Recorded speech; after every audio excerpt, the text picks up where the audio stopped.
Hello, నమస్తే అండి బాబు. ఏంది ఎవరు రాసింది? ఇదో డైరెక్టర్ గారు, ఇలాంటి టాపిక్లు మాట్లాడితే తారక్ అన్న ఫ్యాన్స్ నా డిక్కి పగలు దింగుతారండి బాబు. అమ్మా అంతే అంటారా? సరే కానీ ఇగో విన్నారుగా, తర్వాత నాకేం సంబంధం లేదు. ఇక టాపిక్లోకి పోతే, జూనియర్ ఎన్టీఆర్ మన తారకన్న త్రుట్టిలో తప్పించుకున్నాడు.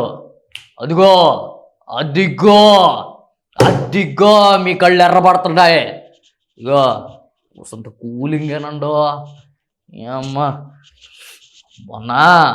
మన తారకన్న ఏంటంటే వదినమ్మ ప్రణీత వాళ్ళ పిల్లకాయలు ఇద్దరు జపాన్ పోయిండ్లా. అది దేనికోసం అదే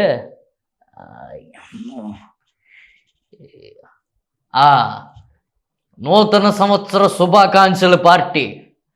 ఆ శుభాకాంక్షల పార్టీలోనే జపాన్లో అదనో పెంట దెబ్బ. అదేదో ఎర్త్క్వేకుల దేశం అది.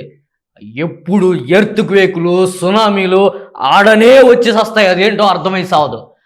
అదే టైమింగ్లో మన తారకన్న ఉన్నప్పుడే అక్కడ ఎర్త్క్వేకింగ్ వచ్చింది. కానీ దేవుడు దయ వల్ల, పరమేశ్వరుడు సాక్షి దయ వల్ల ఆయనకి ఏమీ కాలేదు. కానీ ఏమో ఎంత ఎంత ప్రమాదం ఆయన చిటికలో తప్పింది అన్నట్టుగా ఆయన బాధ అంతా అదేంటి ట్విట్టర్లో వ్యక్తపరిచిండు.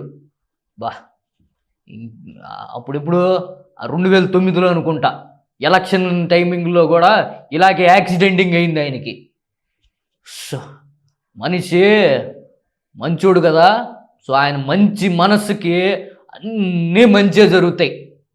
మనం కూడా ఆయనకి ఇంకోసారి ఇలాంటి ప్రమాదాలు ఏమీ తీసుకురామాక దేవుడా అని చెప్పి గట్టిగా ప్రార్థిస్తాం. ఏంటి దాంతోపాటు మన తారకన్న ఇంకా అంచెలంచెలుగా ఎన్నో స్థాయిలు ఎదగాలని, ఎన్నో అవార్డులు రివార్డులు అందుకోవాలని కూడా మనం కోరుకుందాం. సరేనా? ఏమన్నా డైరెక్టరు హ్యాపీసా? సరే మరి అదేదో లైక్లు షేర్లు అవి ఉంటాయి, ఇవి కూడా చేసి దోపండి.